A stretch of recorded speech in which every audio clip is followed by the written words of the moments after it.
അയർലൻഡിലുള്ള അനിയത്തിക്കും കൂട്ടുകാരികൾക്കും വേണ്ടിയിട്ട് നാട്ടിലുള്ള ചേച്ചി തന്ന ഓർഡറാണിത്. 10 ഒരേപോലത്തെ ബ്ലൗസ് വിത്ത് ഹാൻഡ് വർക്ക്. ഒറ്റ ഇരിപ്പിന് ഇതെല്ലാം കൂടി കുത്തിയിരുന്ന് മാർക്ക് ചെയ്ത് വർക്ക് ചെയ്യുന്ന ചേച്ചിക്ക് കൊടുക്കുക എന്നുള്ളത് നടക്കാത്ത കാര്യമായതുകൊണ്ട് ഇച്ചിരിച്ച് 2-3 വീതമാണ് അത് ചെയ്തുകൊണ്ടിരുന്നത്.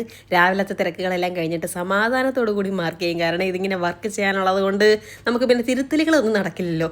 രാത്രി ഞങ്ങൾ ഇറങ്ങും, ഗന്ധർവന്മാർ താലം കൈമാറുന്നത് പോലെ മാർക്ക് ചെയ്ത ബ്ലൗസ് അങ്ങോട്ട് കൊടുക്കുന്നു, വർക്ക് ചെയ്തത് ഇങ്ങോട്ട് വാങ്ങുന്നു. അങ്ങനെ അവസാനത്തെ പീസും കിട്ടിയിരിക്കുകയാണ്. അതാണ് ഞാൻ ഇവിടെ കൊണ്ടുവന്നിരിക്കുന്നത്. ഇനി എല്ലാം അങ്ങ് തയ്ച്ച് കഴിഞ്ഞിട്ടുണ്ട്. വൈകുന്നേരം ആയപ്പോഴത്തേക്ക് അളവുകൾ എല്ലാവരും തന്നതും പ്രകാരം ഇല്ലേന്ന് ഇങ്ങനെ എല്ലാം നോക്കിക്കൊണ്ടിരിക്കുവാൻ ആൻസി. ഞാൻ അപ്പുറത്തിരുന്നുണ്ട് കൊളുത്തും പിടിപ്പിക്കുവാണ്. അങ്ങനെ രാത്രി ഒരു 12:30 കഴിഞ്ഞിട്ടുണ്ട്. വിശന്നിട്ട് കണ്ണ് കാണാൻ പാടില്ല. വൈകുന്നേരം തിന്നതൊക്കെ ദഹിച്ചു പോയി. അങ്ങനെ പിന്നെ എൻ്റെ കെട്ടിയവൻ പിന്നെ അപ്പവും മുട്ടക്കറിയും വാങ്ങിച്ചുകൊണ്ട് വന്ന് അതെല്ലാം കൂടി കഴിച്ചിട്ട് ഞങ്ങൾ സമാധാനത്തിൽ പിന്നെയും പണിയെടുത്തിട്ട് കിടന്നുറങ്ങി. രാവിലെ ആയപ്പോഴത്തേക്കും നമ്മുടെ ബ്ലൗസ് എല്ലാം പാക്ക് ചെയ്യാനായിട്ട് എടുത്തിട്ടേക്കുവാണ്. വർക്ക് വരുന്നത് ഇങ്ങനെയാണ് കേട്ടോ.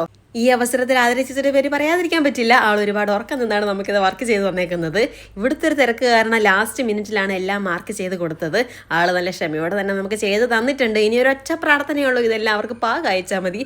അയർലൻഡിലൊരു കോമ്പറ്റീഷന് പങ്കെടുക്കാനുള്ളതെന്നാണ് പറഞ്ഞത്. കോമ്പറ്റീഷൻ വിജയിക്കട്ടെ എന്ന് നമുക്ക് ആശംസിക്കാം.